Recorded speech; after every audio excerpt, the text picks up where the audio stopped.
Bismillah.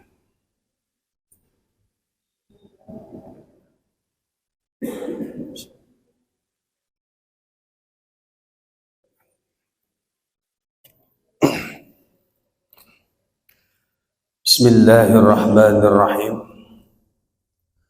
Assalamualaikum warahmatullahi wabarakatuh.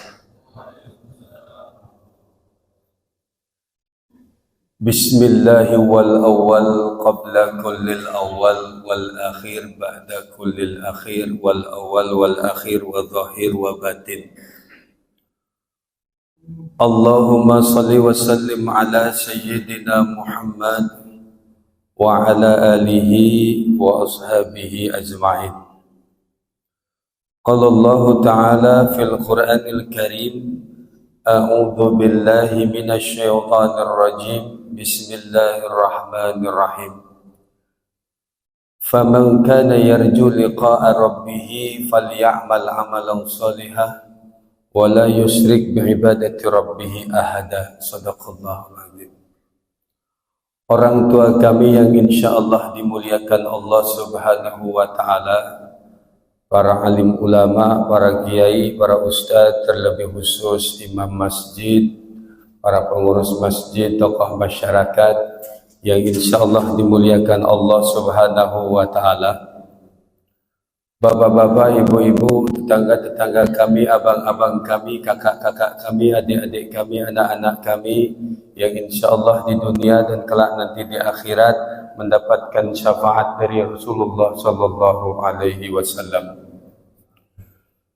Subuh ini saya akan sedikit mengangkat tema ilmu tasawuf sekaligus dengan ilmu tauhid.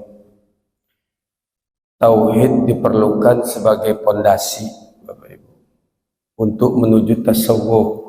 Orang kalau belajar tasawuf tanpa pondasi tauhid, maka seperti bangunan tanpa pondasinya, tidak lama akan rubuh. Ilmu itu ada 3. Pertama, ilmu fikih, ngaji tentang Islam. Yang kedua, ilmu tasawuf, ngaji tentang rasa.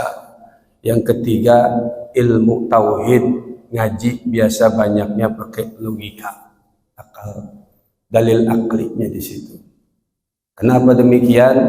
Ketika malaikat Jibril turun menemui Rasulullah sallallahu alaihi wasallam, pakaiannya putih bersih, rambutnya kelimis, mau berjumpa dengan Rasulullah, di situ juga dapat hikmah. Malaikat Jibril berjumpa dengan Rasulullah, rambutnya kelimis seperti baru mandi, bukan dalam perjalanan jauh, pakaiannya putih bersih, berjumpa dengan Rasulullah, lututnya bertemu dengan lutut Rasulullah, itu juga ada hikmah. Bertemu dengan Rasulullah saja pakaiannya bersih, putih, rambut kelimis, enggak baru mandi, bukan tidak mandi tapi baru mandi. Ibaratnya seperti itu. Nah, kita tiap hari sholat ketemu dengan Allah 5 waktu, kadang-kadang belum mandi, belum gosok gigi, pakaiannya pun sembarangan, pakai kaos belakang gambar tengkorak kadang-kadang. Ya, itu juga mengandung hikmah. Lalu malaikat Jibril bertanya kepada Rasulullah, apa itu iman? Apa itu Islam? Apa itu ihsan? Iman ilmunya ilmu tauhid, Islam ilmunya ilmu fikih, ihsan ilmunya ilmu tasawuf. Terkadang ada orang ngaji ilmu fikih saja yang lahirnya akhir abad pertama Hijriah. Jadi ilmu fikih ini kodifikasinya bukan pada saat Rasulullah ada. Pada saat Rasulullah ada itu akhlak fikihnya sudah ada. Ilmunya setelah Rasulullah meninggal, muncul kodifikasinya akhir abad pertama Hijriah, tahun 90 Hijriahan. Itu lahir ilmu fikih, berbicara tentang dalil-dalil, belajar bagaimana tata cara sholat, bagaimana tata cara toharah. Di situ ada lengkap dalam ilmu fikih. Ulamanya ada Imam Hanafi, Imam Malik, Imam Syafi'i, dan Imam Hambali. 4 mazhab yang kita gunakan di sini. tapi lebih dominan Imam Syafi'i. Itu antara guru ke murid semuanya tuh. Imam Hanafi punya murid namanya Imam Malik, berbeda pandangan tapi nggak ribut. Imam Malik punya murid Imam Syafi'i, berbeda pandangan pun tidak ribut.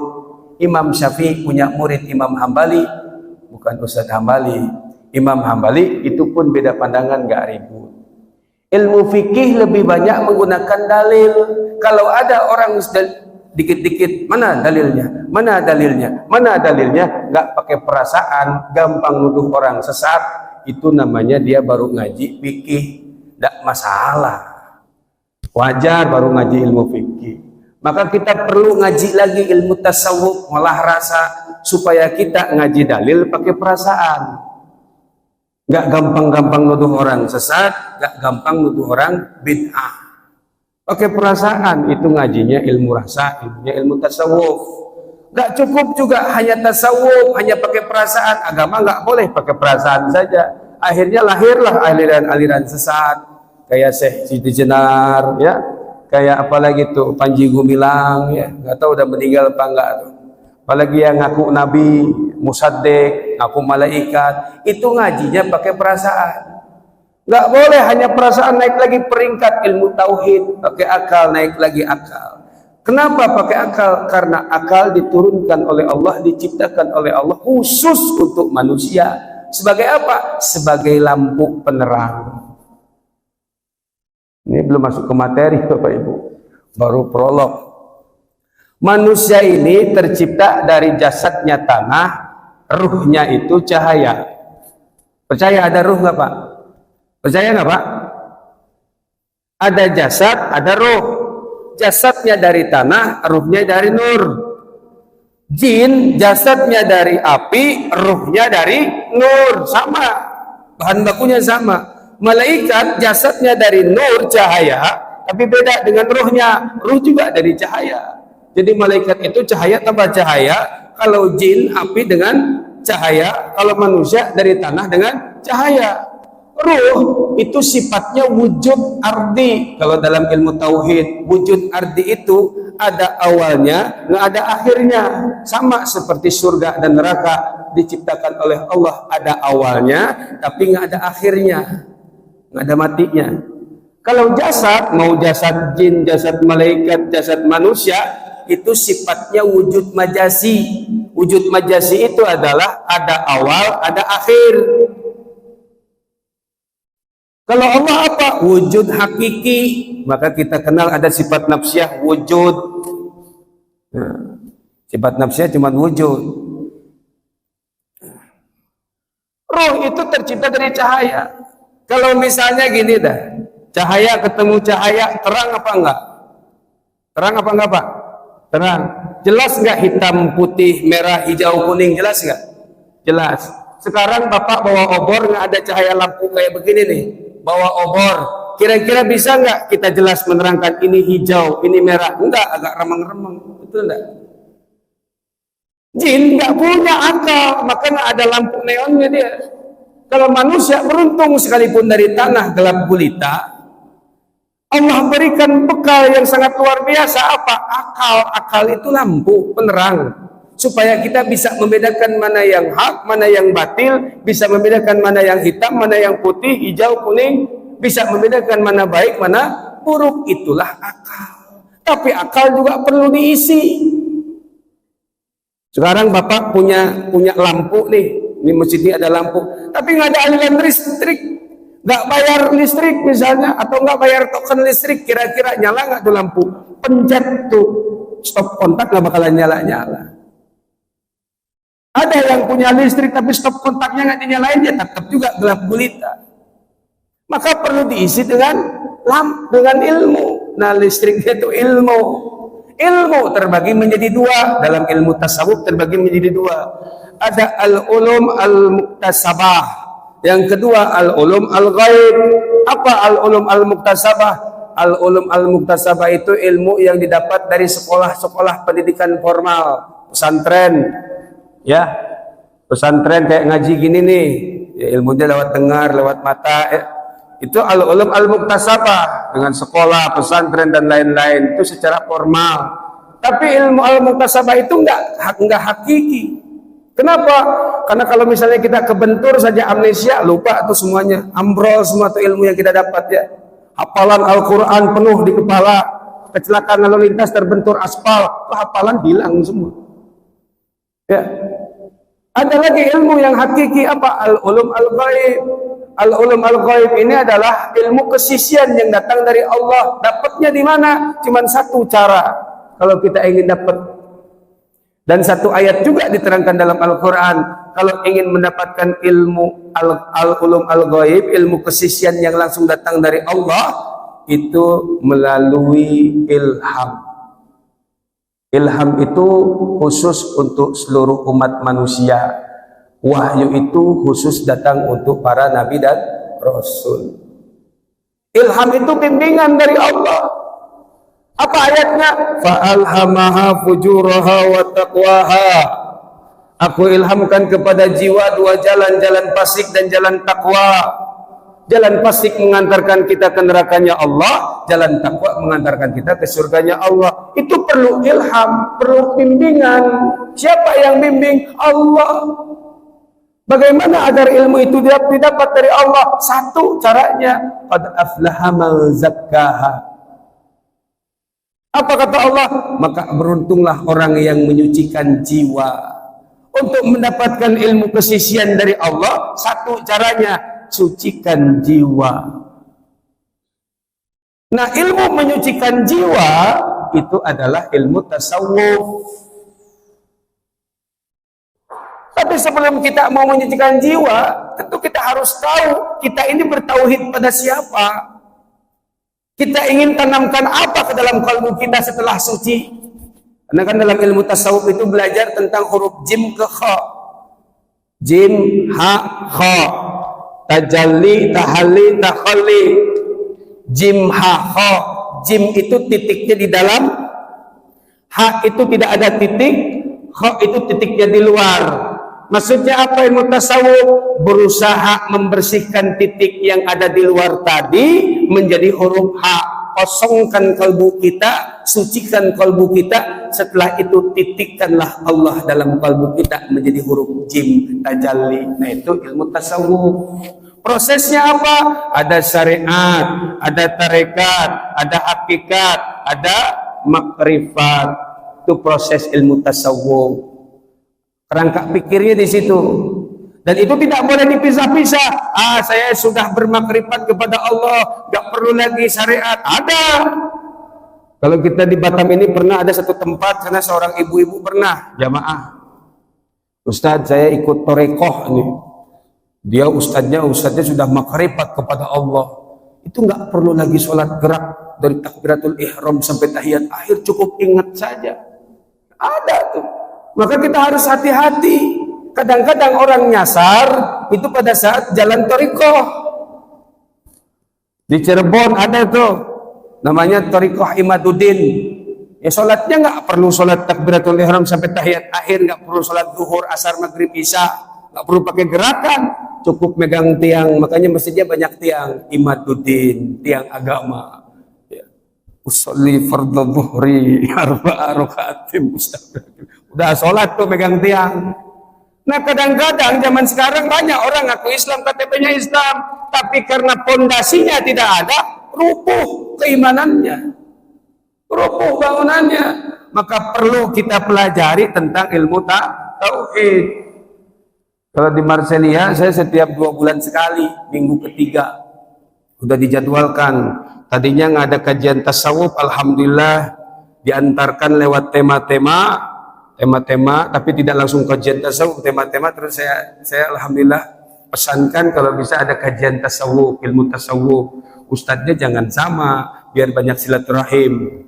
Akhirnya alhamdulillah ada ustadz yang lain yang mengisi kajian tasawuf. Setelah itu sekarang masuk kajian tauhid. Saya arahkan juga kajian tauhid, karena 3 saja, ilmu fikih, ilmu tasawuf, ilmu tauhid. Diantarkan sekarang alhamdulillah lengkap, ilmu fikihnya ada, ilmu tasawufnya ada, ilmu tauhidnya ada. Kalau ngelawan Wahabi jangan dengan ilmu fikih. Tahu Wahabi Pak? Yang dikit-dikit bid'ah, ya, tahlil nggak boleh tuh. Itu jangan dengan ilmu fikih, pasti berdebat. Kalau melawan orang Wahabi, mengingatkan orang Wahabi, jangan dengan ilmu tasawuf. Dia nggak pernah ngaji tasawuf, sesat tasawuf katanya, kan begitu. Makanya kan kadang-kadang pakai dalil nggak pakai perasaan, dikit-dikit sesat, dikit-dikit sesat. Kayak yang punya surga dia gitu kan, yang menguasai neraka dia. Hati-hati tuh. Untuk mengaji tentang bagaimana meluruskan orang-orang yang pahamnya Khawarij, Mu'tazilah, itu ilmunya ilmu tauhid. Perlu tahu sejarahnya, perlu. Makanya alhamdulillah beberapa kawan saya yang di Marsella yang dulunya pemahaman tentang pemahaman tauhidnya itulah rububiyah, uluhiyah, asma sifat, makin maju sekarang. Kalau kemarin dia rububiyah, uluhiyah, asma wa sifat, ya mentok mentah. Ibaratnya mau cari kursi jati, perginya ke hutan jati. Kalau kita sudah proses jadi, kenapa? Prosesnya kan rububiyah, uluhiyah, asma wa sifat. Jangan disesatkan. Rububiyah ini tauhidnya kakeknya Rasulullah. Kenapa? Yakin bahwa Allah itu ada. Uluhiyah itu setelah Rasulullah hadir. Di contohnya apa, uluhiyah ini setelah Rasulullah hadir, maka ditampakkanlah akhlak-akhlak Rasulullah. Asma wa sifat dibakukan, dipersempit, bukan dipersempit, diperjelas oleh ulama yang namanya Asy'ariyah Maturidiyah.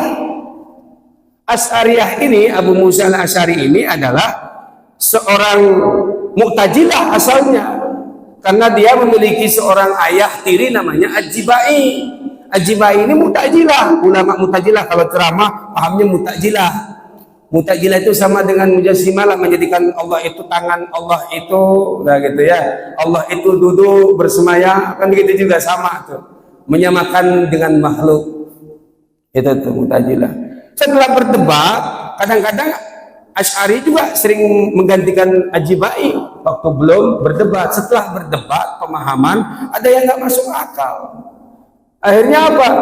Asy'ariyah dia terus berpikir, membentuklah tauhid Asy'ariyah. Asy'ariyah dulu punya murid namanya Abu Mansur al-Maturidi. Akhirnya bareng untuk Asy'ariyah Maturidiyah. Asy'ariyah Maturidiyah dipahamkan oleh banyak orang Indonesia dari NU dan Muhammadiyah. Jadi jangan berpikir Muhammadiyah enggak Asy'ariyah Maturidiyah. Ustaz kok tahu begitu? Dulu saya belajar thariqah karena bapak saya ini lahir di Pulau Tujuh, Sedanau. Kakek saya itu orang Bugis Bode Mandar.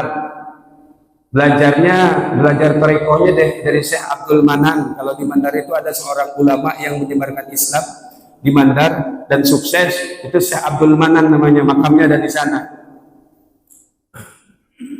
Terus kan biasanya orang Bugis ini kan merantau kemana-mana, mampirlah di Pulau Tujuh, Sedanau. Di Sedanau ternyata ada ulama namanya Syekh Abdurrahman bin Haji Muhammad Nur Al-Ambuni, bawa thariqah Qadiriyah, tapi thariqahnya bukan thariqah besar kayak di Jawa-Jawa, thariqah kapal pesiar. Thariqahnya kapal pompong, cukup untuk keluarga. Kalau tetangga mau numpang ya silahkan, kan begitu. Nggak terkenal, nggak memperkenalkan diri, karena khusus untuk keluarga. Kalau tetangga yang mau ikut ya silahkan, kayak naik pompong.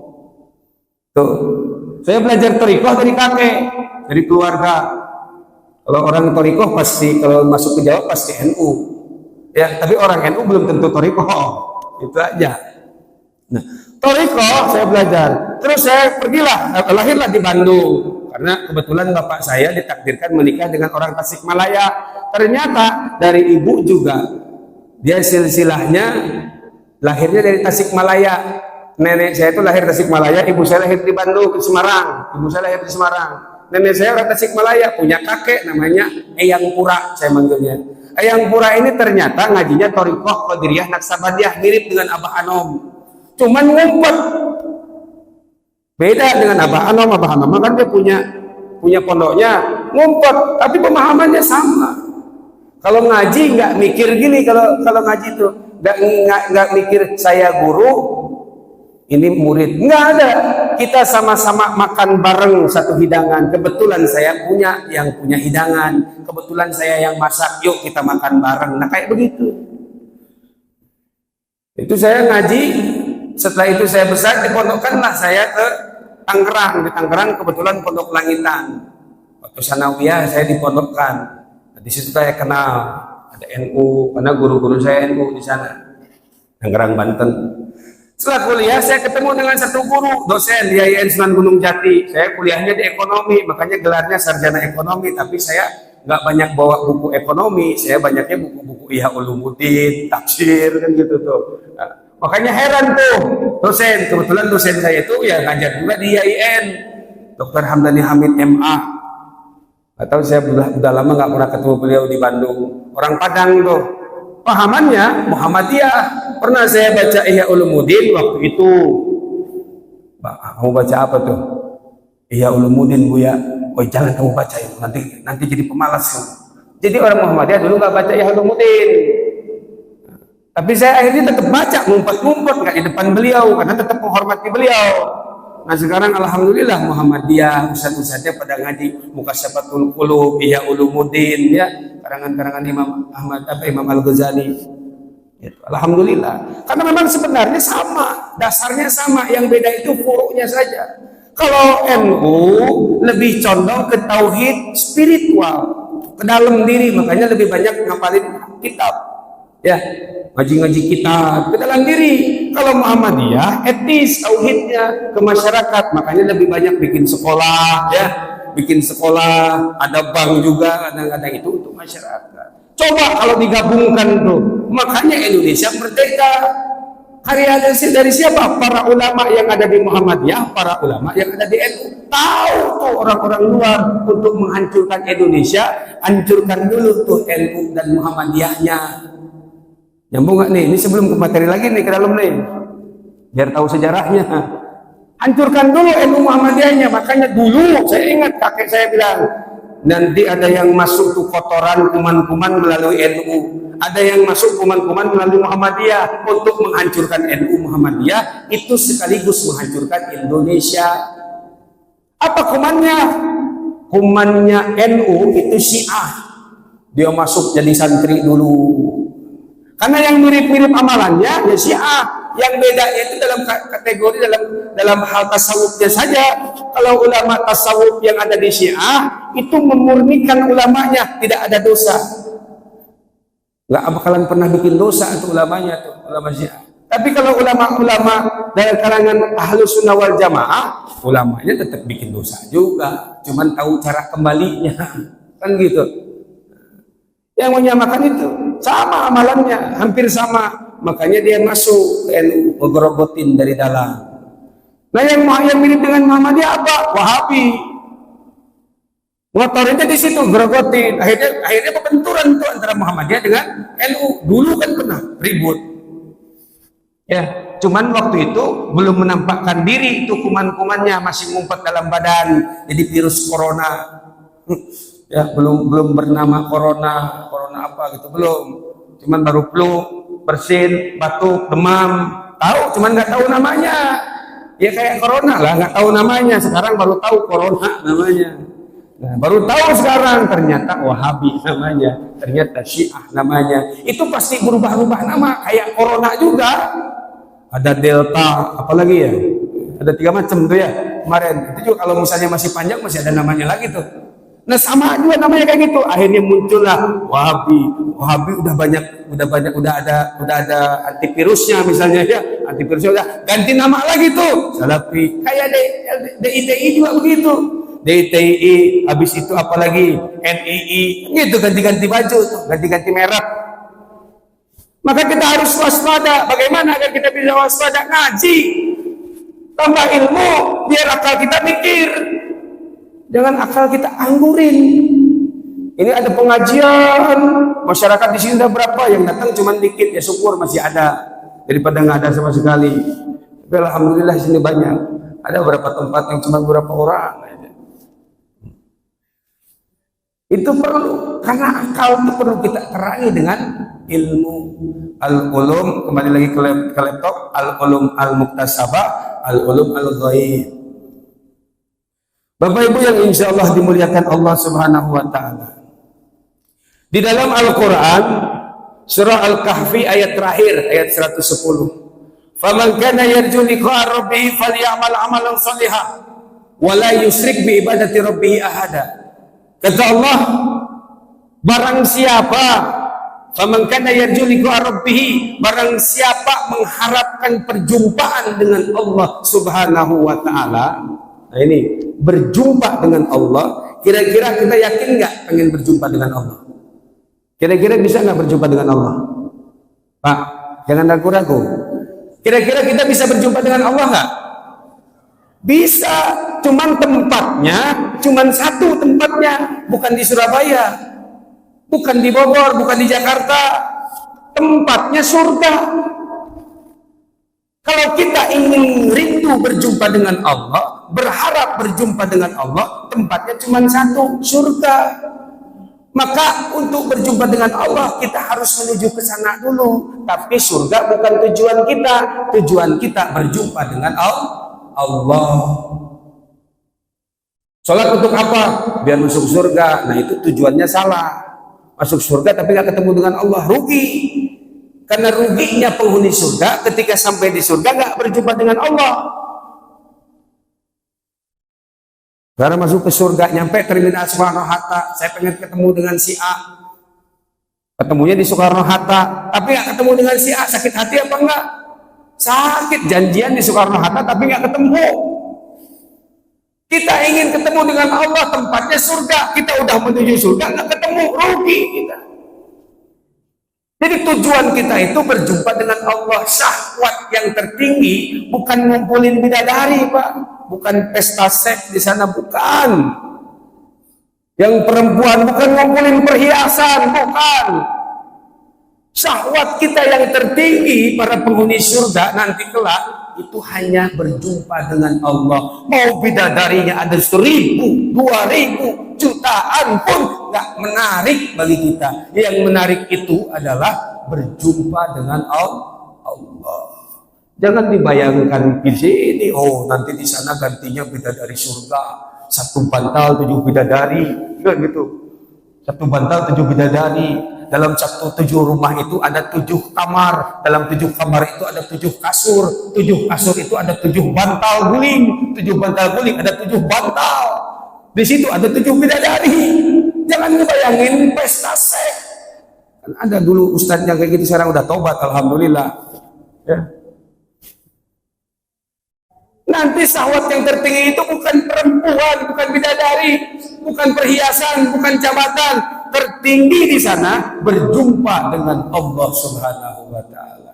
Tapi Allah biarkan enggak? Kamu ingin berjumpa denganku terus dibiarin aja, enggak dikasih tahu caranya. Dikasih tahu oleh Allah caranya kalau ingin berjumpa dengan Allah. Bapak mau tahu apa mau tahu? Di dalam Al-Quran juga sama kisi-kisinya, surah Al-Kahfi ayat 110. Faman kana yarju liqa'a rabbih, barang siapa mengharapkan perjumpaan dengan Allah, kata Allah, faman kana yarju liqa'a rabbih falyamal amalan shalihah. Yang pertama, perbanyaklah beramal soleh. Bukan amal Pak Soleh, tapi amal soleh. Apa sih amal soleh? Soleh itu apa sih? Perbuatan yang tidak merusak, perbuatan yang tidak mengganggu, perbuatan yang tidak merusak dan tidak mengganggu dan bermanfaat untuk dirinya, keluarganya, bahkan untuk lingkungan sekitarnya.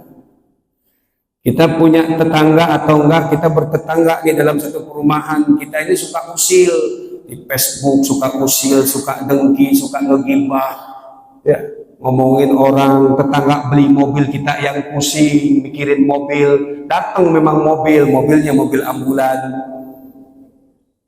Tetangga beli tanah, kita sibuk masuk liang tanah, ya, masuk kuburan. Punya tanah juga memang. Jadi kita jangan mempersibuk lihat sinetron orang lain. Orang yang punya amal soleh, dia nggak pernah sibuk lihat sinetron orang lain, lihat sinetron tetangga kita. Saya yakin bapak-bapak di sini kan punya sinetron masing-masing. Sekarang ngumpul, sinetronnya ini, televisinya ini, judulnya ini, beda-beda. Kenapa sibuk kita lihat sinetron orang lain? Karena orang yang sering yang berusaha beramal soleh, yaitu orang yang tidak pernah melirik sinetron orang lain, yang dia lirik sinetron dirinya sendiri. Bagaimana memperbaiki diri? Ku anfusakum wa ahlikum nara, jagalah dirimu, keluargamu dari siksa api neraka. Nah, untuk beramal soleh kan kita juga perlu tip. Ustaz, bagaimana saya bisa membedakan hijau, merah, kuning, ungu? Bagaimana saya bisa membedakan baik dan buruk? Nah, kembali tadi yang saya bahas, kita perlu bimbingan Allah. Terangi kalbu kita, terangi akal kita supaya bisa membedakan mana yang baik, mana yang buruk.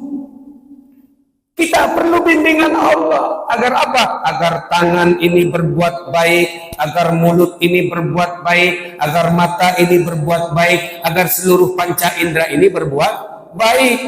Seorang ulama, Imam Al-Ghazali, ilmu tasawuf, yang tadinya ulama fikih, naik peringkat jadi ulama tasawuf, naik lagi jadi ulama tauhid.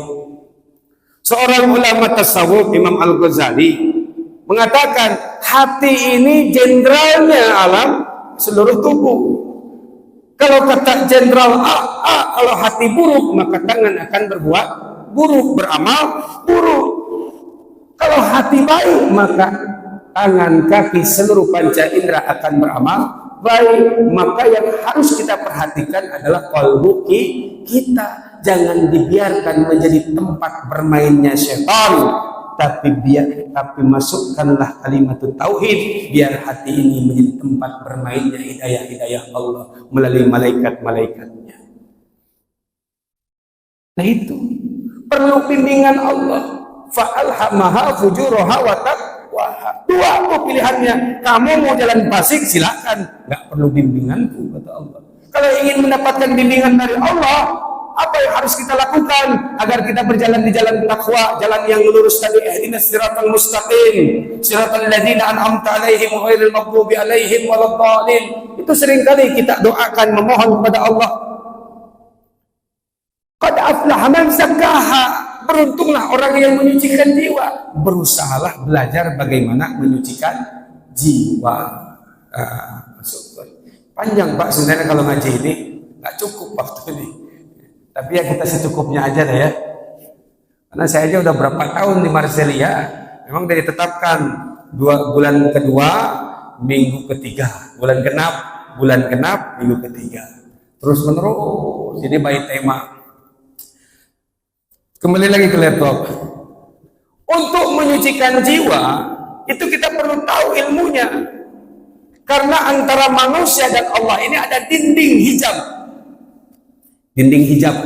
Nah, dinding ini yang harus kita rubuhkan dulu biar ketemu dengan Allah.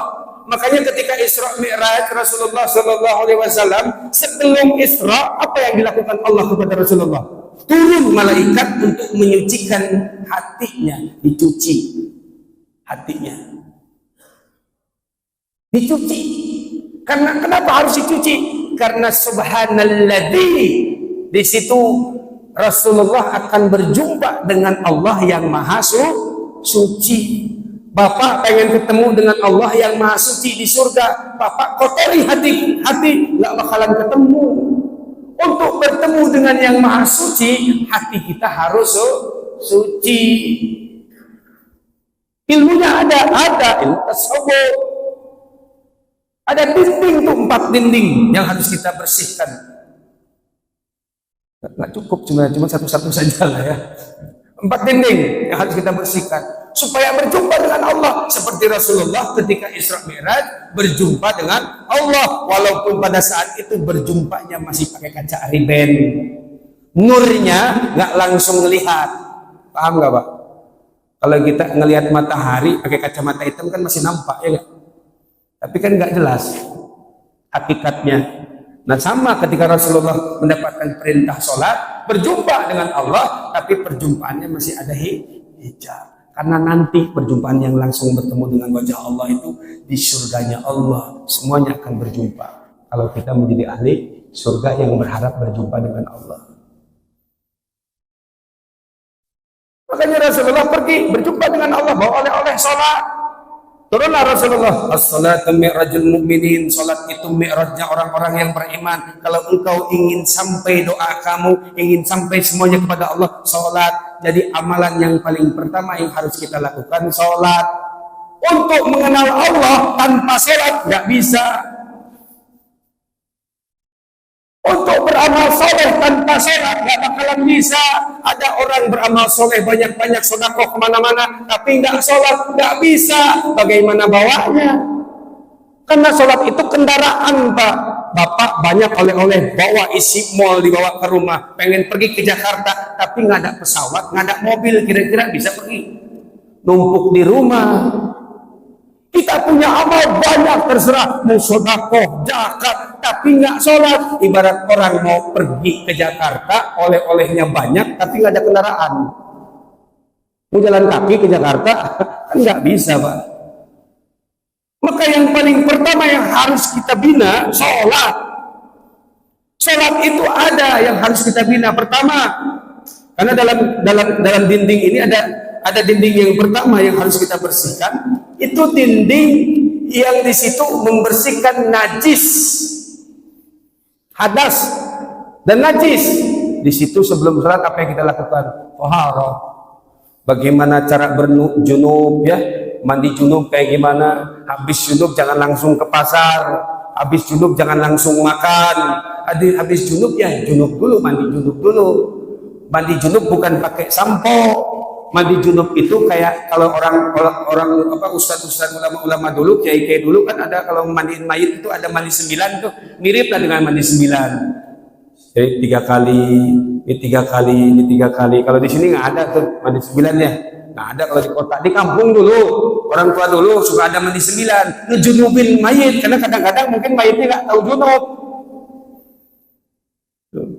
Mandi junub harus benar, bukan pakai sampo sabun. Sampo mah nanti terakhir, pelengkap aja. Junub itu 3 kali ini ya. Nawaitu ghusla. Kan itu urusan ilmu fikih, saya nggak ngurusin ke situ. Yang pertama yang harus kita bongkar itu hadas kita, najis kita. Makanya dilatih dalam sholat. Setelah bersih dari itu, sholatlah kita. Dalam sholat itu ada ucapan yang terakhir. Apa ucapan yang terakhir, Pak, dalam sholat? Bacaan yang terakhir. Apa bacaan yang terakhir, Pak? Salam. Assalamualaikum warahmatullah. Assalamualaikum warahmatullah. Ini saya pembuka dulu aja, nanti baru nanti kita mudah-mudahan ada pertemuan selanjutnya, mudah-mudahan bahas tentang latifahnya nanti. Ya. Di dalam salat itu ada Assalamualaikum warahmatullah. Itu maknanya apa? Kita mengharap keselamatan dunia, keselamatan akhirat. Di antara dunia dan akhirat ada yang namanya sakaratul maut. Kita berharap pada saat sakaratul maut lisan kita ringan berucap la ilaha illallah. Kepanjangan Ustaz Allah, Allah, Allah. Kepanjangan Ustaz karena orang yang sakaratul maut kayak orang yang mabuk. Hu Allah, hu Allah, hu Allah, hu Allah, hu Allah, hu. Maka kita pernah dengarkan thariqah yang hu. Ada kan? Agar sakaratul maut kita ringan. Masuk ke alam barzah, datang malaikat munkar dan nakir, malu mau nanya man rabbuka, malu tuh malaikat munkar dan nakir. Kenapa? Karena lisan mayit tadi di dalam barzah terus terucap la ilaha illallah, la ilaha illallah. Tidak ada kalimat yang paling baik kecuali kalimat tauhid, la ilaha illallah. Malaikat munkar nakir malu mau nanya, nggak pakai nanya lagi tuh. Itu kan perlu dilatih biar selamat dunia dan akhirat. Assalamualaikum warahmatullahi wabarakatuh. Assalamualaikum warahmatullahi wabarakatuh. Harus diawali untuk menuju tahiyat akhir, harus diawali dengan takbiratul ihram. Gak bisa sholat langsung tahiyat akhir. Nyambung gak, Pak? Agak-agak puyeng memang kalau ngaji tauhid ya. Tapi kalau udah masuk enak, nikmat, yang lain nggak dilirik. Seperti kita menikmati jengkol, paling nikmat jengkol, rendang nggak dilirik. Gitu.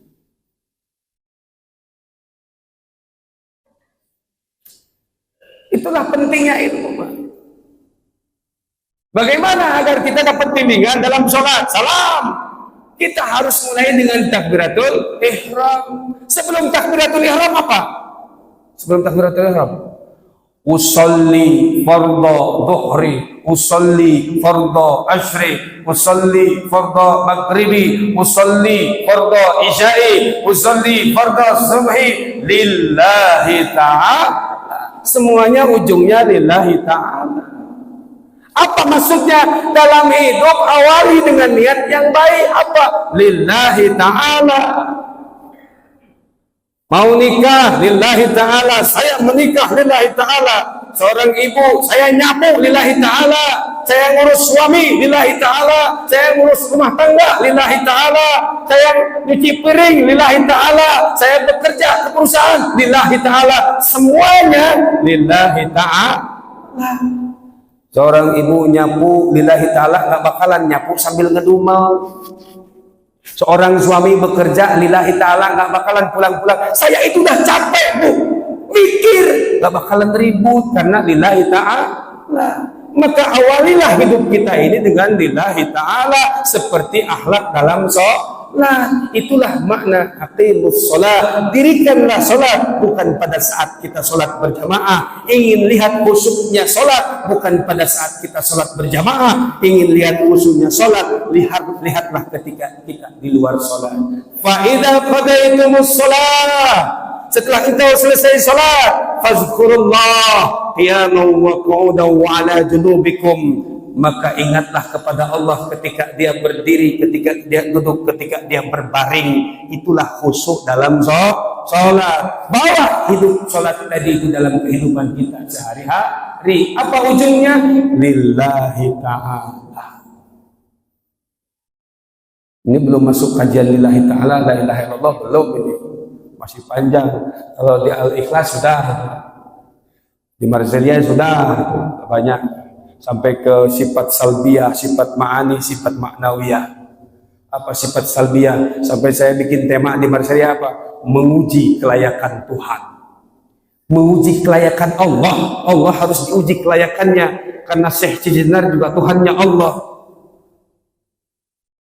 Hawarid juga Tuhannya Allah. Tapi kenapa disesatkan oleh Wali Songo?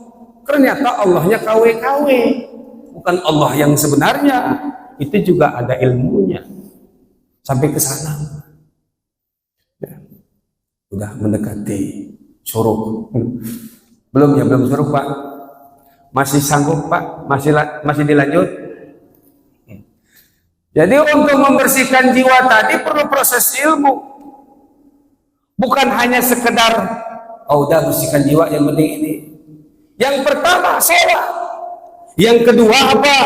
Jaga mulut kita, karena prosesnya itu tadi. Hidayah akan masuk kalau kita mau menjaga mulut kita. Dalam Al-Quran surah Al-Baqarah, apa kata Allah?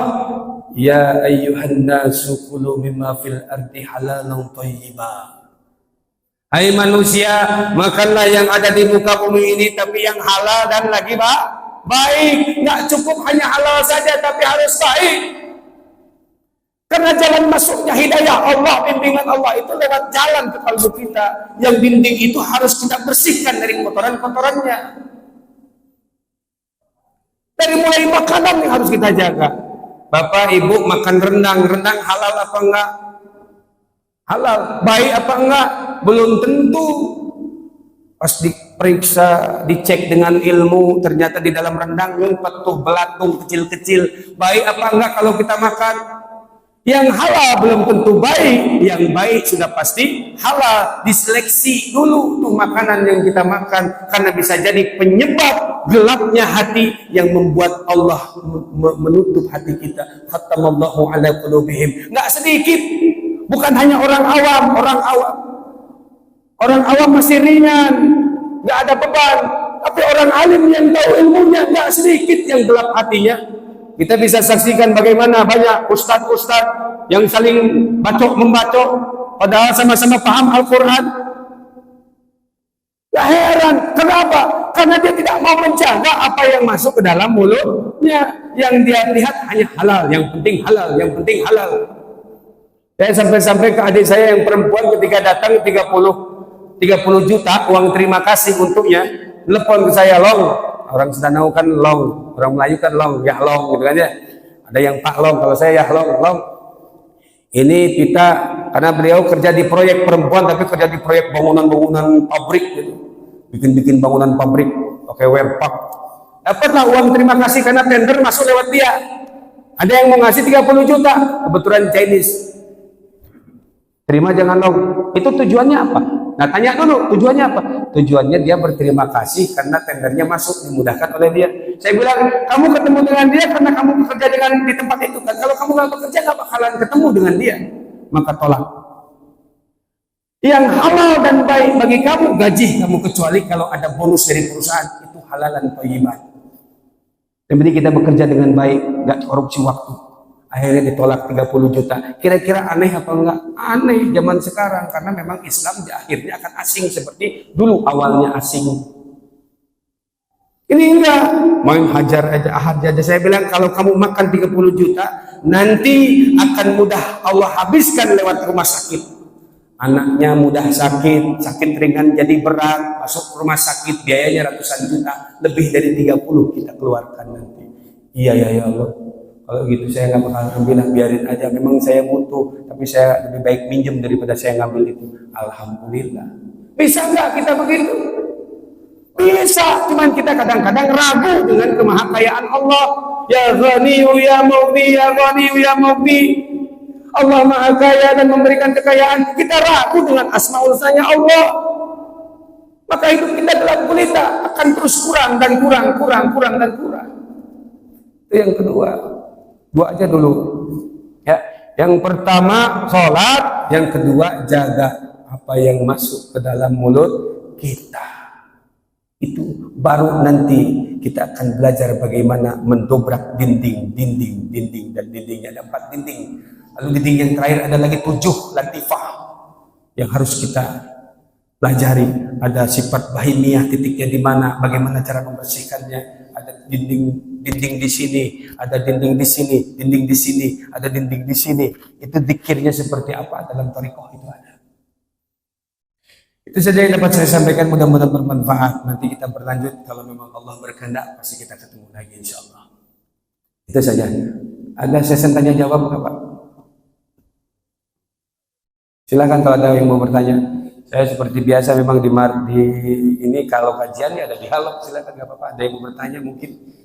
Kalau saya sanggup menjawabnya, insya Allah. Kalau nggak sanggup jadi PR, itu aja sudah. Monggo.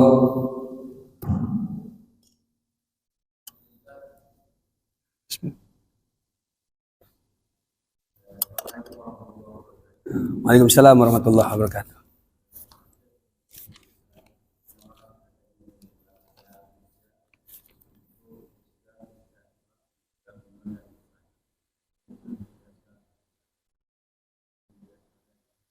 Ya.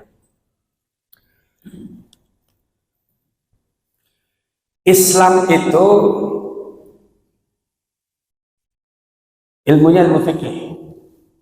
Ya, tadi saya bilang ilmunya ilmu fikih. Di situ Rasulullah katakan, yang bertanya lebih tahu daripada yang ditanya. Yang bertanya lebih tahu daripada yang ditanya. Tapi semata-mata itu semua untuk kita. Dalam Islam itu kita ada rukun, menjalankan apa yang diperintahkan Allah, meninggalkan apa yang dilarang oleh Allah. Jadi di dalam Islam itu ada rukun, ada syahadat, ada sholat, ada puasa, ada zakat, ada naik haji jikalau mampu. Semuanya ini perlu juga kita pelajari karena penuh dengan hikmah. Ini baru Islam nih.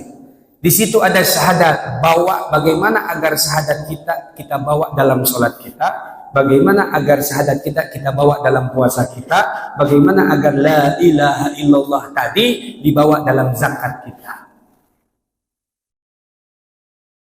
Setelah itu kita bawa, lahirlah takwa. Takwa inilah menjadi bekal kita untuk berangkat umroh dan haji. Karena untuk meraih takwa dalam sholat, dalam puasa, dalam zakat. zakat. Nah, itu ilmu Islam. Syahadat, salat, puasa, zakat, haji. Itu tentang Islam. Apa itu iman? Nah, iman panjang lagi Pak kalau mau dibahas lagi. Cuman gini aja lah. Iman itu percaya saja dalam bahasa. Percaya pada siapa? Percaya kepada Allah Subhanahu wa Ta'ala. Tapi percayanya Allah nggak perlu ikon, nggak perlu simbol. Itu ilmu tauhid nantinya Pak. Makanya saya pelan-pelan, nggak usah banyak-banyak nih. Cuma kita perjelas secara umum saja ya. Iman itu percaya. Kayak ginilah.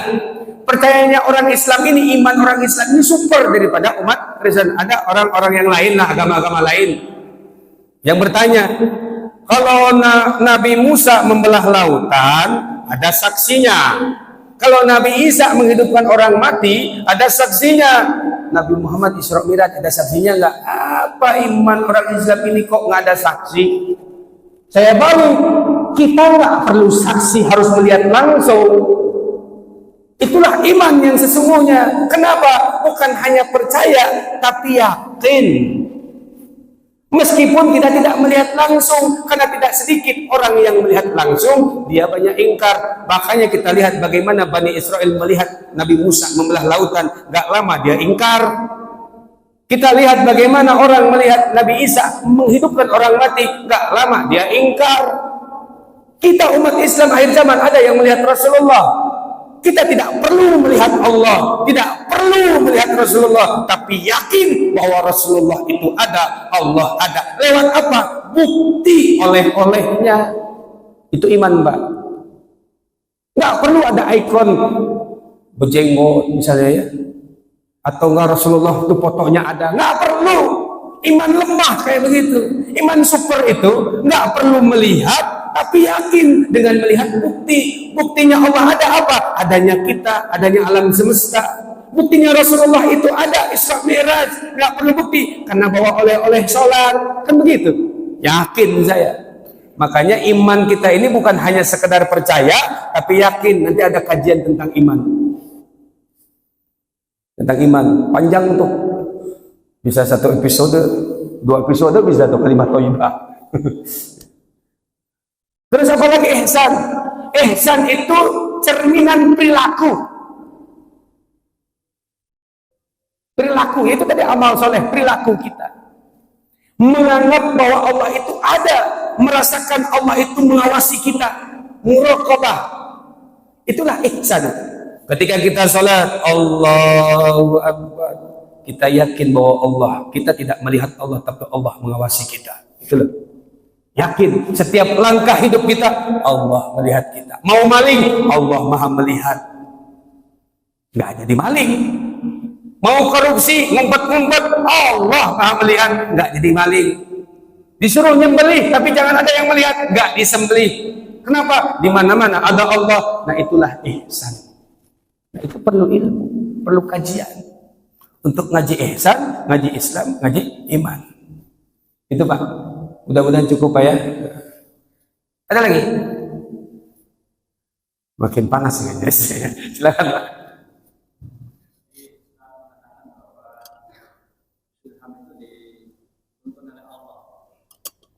Bagaimana kita mengetahui kita diberi ilham Allah? Tapi nggak boleh dikabarkan. Saya dapat ilham dari Allah. Kalau kita merasakan bisa, tapi jangan dikabarkan. Maka para wali-wali Allah yang mendapatkan bimbingan langsung dari Allah nggak pernah mengabarkan. Saya wali.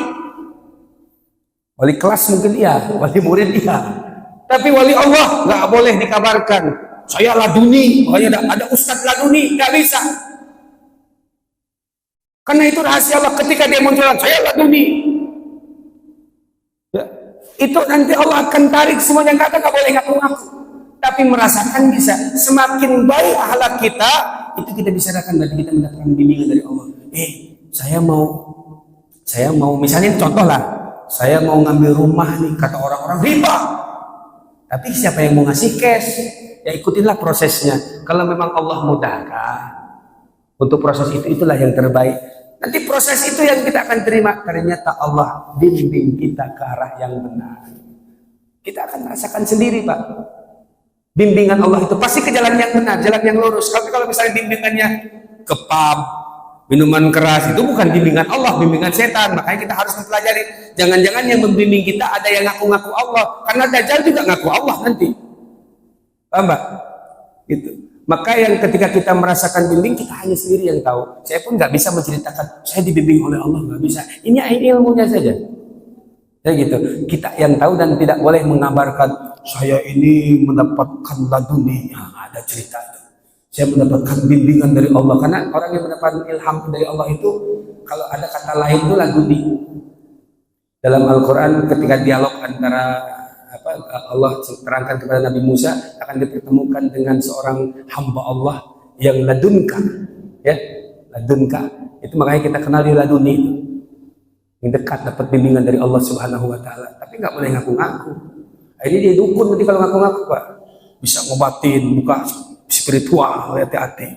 Akhirnya ngerukyah, ternyata rukyahnya bukan nyandarin kepada Allah, nyandarinnya kepada makhluk. Karena dalam Al-Qur'an surah yang sama Al-Kahfi, "Faman kana yarju liqa rabbih falyamal amalan shalihah wa la yusyrik bi ibadati rabbih ahada." Jangan sekutukan Allah dengan ibadah apapun.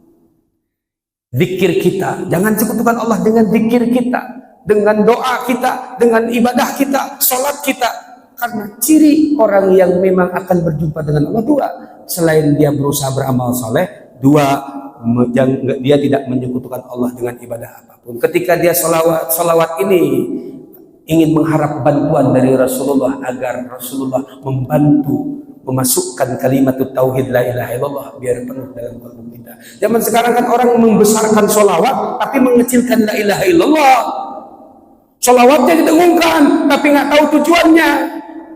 Tujuan kita makan jengkol ya kenyang, mau makan rendang, mau makan ayam goreng, tujuannya kenyang. Banyak orang yang makan tapi nggak tahu tujuan. Tujuan kita bersolawat itu memohon kepada Rasulullah, berkomunikasi dengan solawat kepada Rasulullah supaya Rasulullah memberikan syafaat pertolongannya agar kalimat tauhid la ilaha illallah memenuhi relung kalbu kita.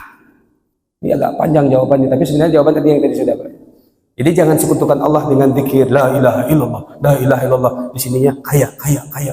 Zikirkan Allah supaya apa? Sukses. Allah 1000 kali, Allah 1000 kali. Tapi di sini sukses. Jangan harap Allah akan membimbing kita. Yang ada juga setan yang mengaku-ngaku Allah yang membimbing kita. Makanya nggak heran was-was setan muncul, gelisah. Kan gitu, gelisah. Gitu. Baik. Ada lagi? Cukup 2 aja. Jangan banyak. Oh, masih ada. Boleh. Suruh boleh nanti setelah ini ya. Waalaikumsalam warahmatullahi wabarakatuh.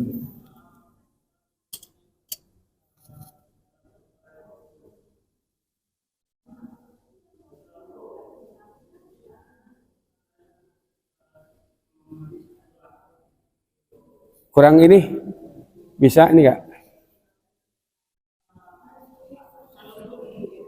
Wudhu, coba tolong bentar biar jelas, maaf ya. Udah kupingnya udah ngedengarnya.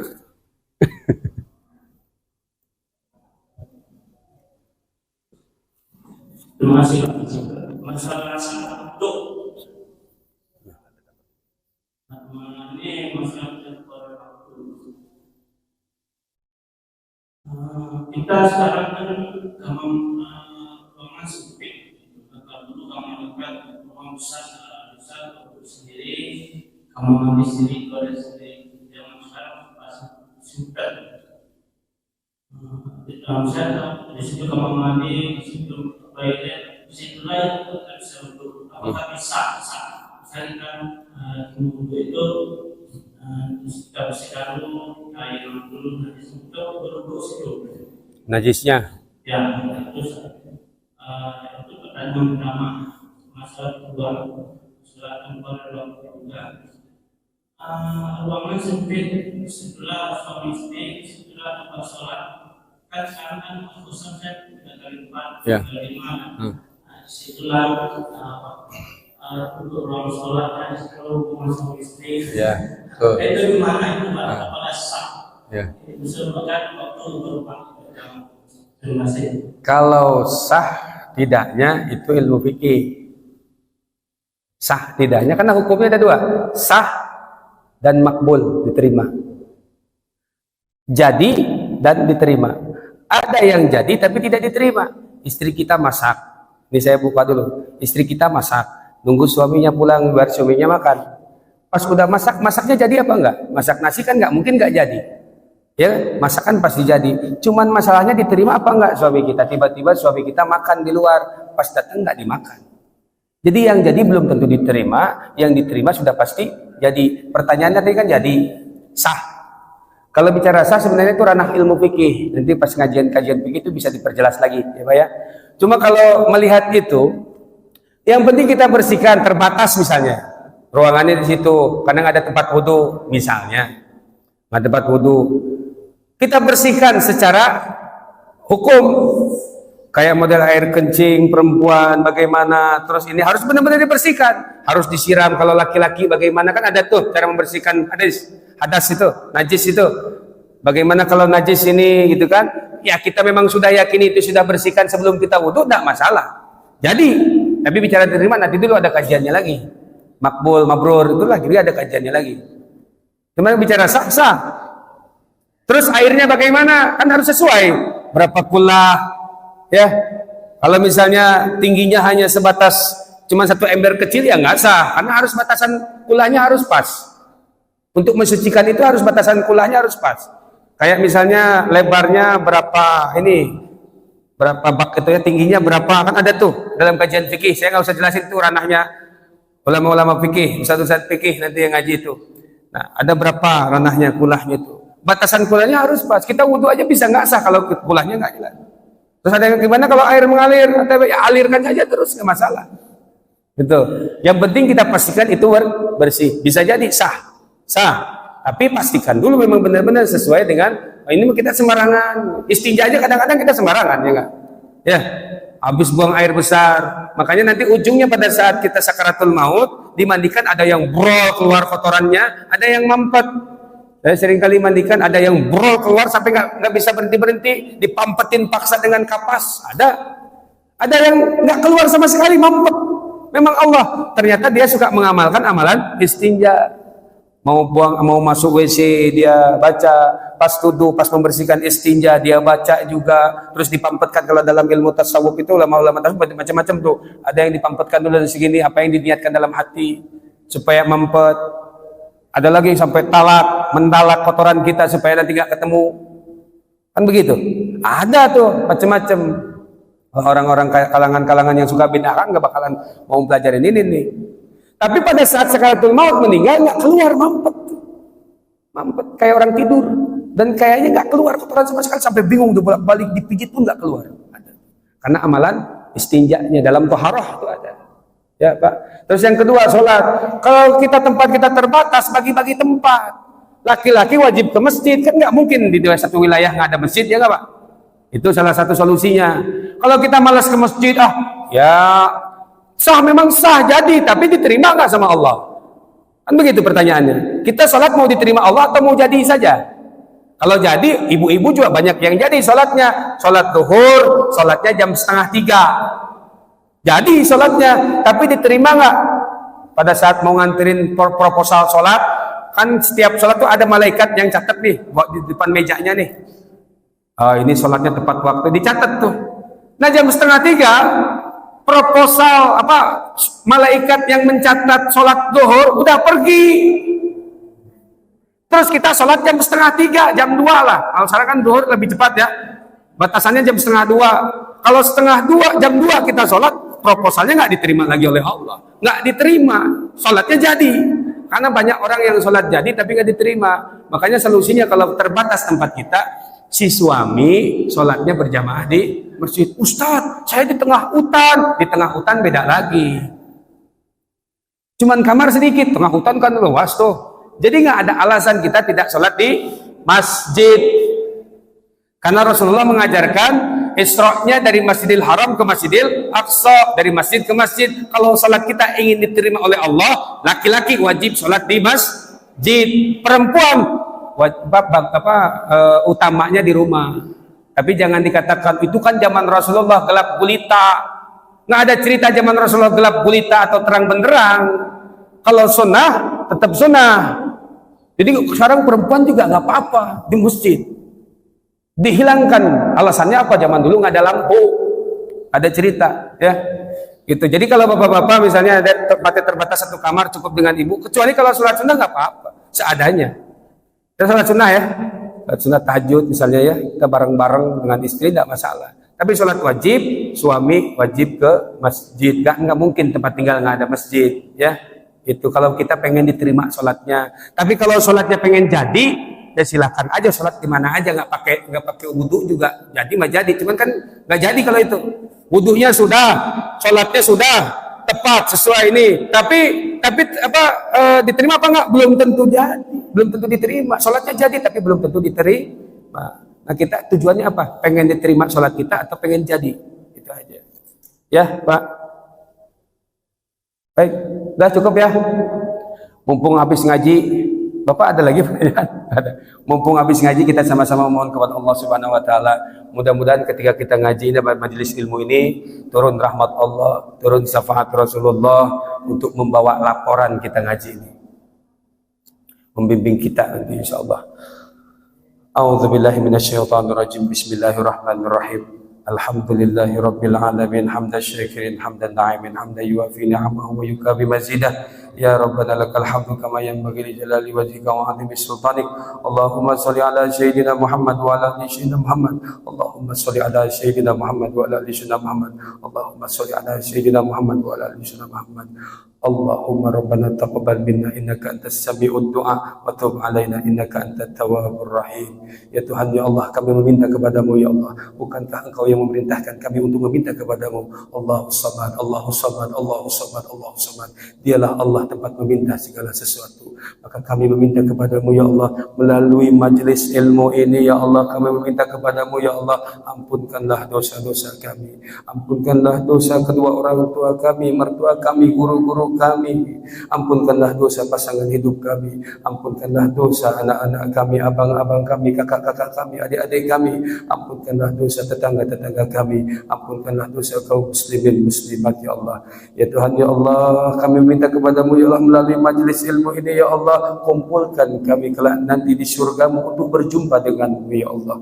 Ya Tuhan ya Allah, kami memohon dan meminta kepadamu ya Allah, kumpulkan kami semua di surgamu ya Allah, berkumpul dengan Rasulullah sallallahu alaihi wasallam untuk berjumpa denganmu ya Allah. Ya Tuhan ya Allah, Engkau yang maha berkuasa, Engkau yang maha berkehendak, Engkau yang maha berkuasa, Engkau yang maha berkehendak. Kami memohon kepadamu ya Allah. Ya Tuhan ya Allah, bimbing hati kami ya Allah agar kami bisa berlaku lurus.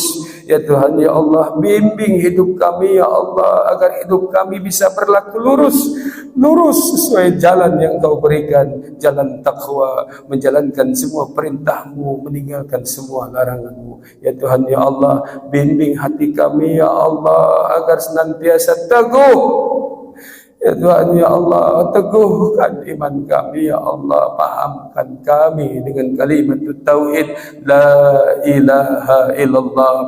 Jadikan kalimat tauhid ini ya Allah, la ilaha illallah, la ilaha illallah, memenuhi relung kalbu kami, memenuhi kalbu kami, sehingga ketika kami sakit kami hanya mengigau la ilaha illallah, sehingga kami tertidur, ketika kami tertidur kami hanya mengigau la ilaha illallah, sehingga kami ketika sakaratul maut igauan kami hanya la ilaha illallah.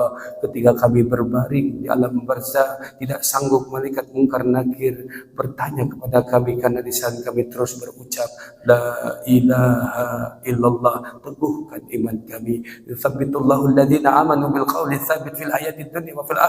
Aku teguhkan iman orang-orang yang beriman dengan ucapan yang teguh baik di dunia maupun di akhirat, ucapan yang teguh la ilaha illallah. Ya Tuhan ya Allah, kabulkanlah permintaan kami. Bukankah Engkau yang memerintahkan kami meminta? Allahus samad, Allahus samad. Dialah Allah tempat meminta segala sesuatu. Rabbana atina fid dunya hasanah wa fil akhirati hasanah wa qina adzabannar. Subhana rabbika rabbil izzati amma yasifun, wassalamun alal mursalin walhamdulillahi rabbil alamin. Al-Fatihah. A'udzubillahi minasyaitonirrajim. Bismillahirrahmanirrahim. Alhamdulillahirabbil alamin arrahmanir rahim maliki yaumiddin. Iyyaka na'budu wa iyyaka nasta'in. Ihdinas siratal mustaqim. Siratal ladzina an'amta 'alaihim ghairil maghdubi 'alaihim waladdallin. Amin. Setiap detik, setiap menit terdapat hikmah. Wabillahi taufiq wal hidayah. Walkum minkum. Wassalamualaikum warahmatullahi wabarakatuh. Waalaikumsalam.